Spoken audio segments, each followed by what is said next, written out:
Asher, ano ang batayan ni Senate President Cheese Escudero para masabing talagang may Pilipinong tumulong para makatakas sila Alice Guo?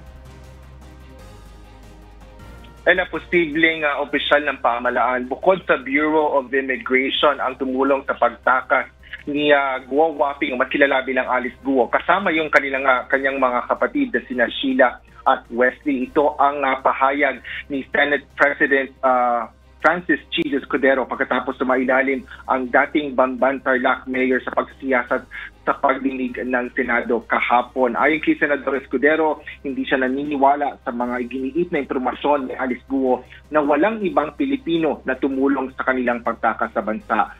Sa kabila nito, sino mang dayuhan na tumulong sa pagtakas ng magkakapatid na Guo ay kailangan managot din.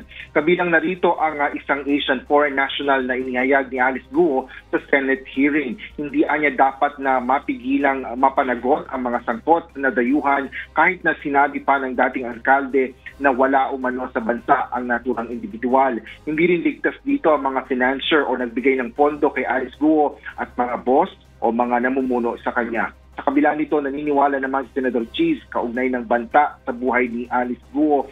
Ngunit depende ito kung gaano kalawak ang impormasyong isisiwalat niya kung magsasabi siya ng katotohanan. Samantala, sinabi rin ng mababatas, napakaganda ng legal issue na itinaas ni Senador Francis Tolentino kaugnay ng warrant of arrest ni Alice Guo na inilabas ng Capas Tarlac Regional Trial Court. Ngunit nasa korte anya ang pagdedesisyon kaugnay ng naturang usapin. Bagamat palaisipan din kay Senador Cheese kung bakit hindi ito itinaas ng mga abogado ni Alice Guo at hindi ito nagpiyansa.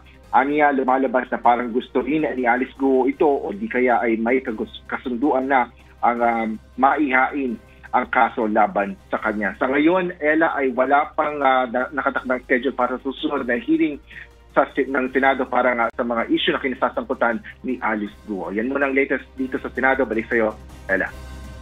Maraming salamat, Asher Cadapan Jr.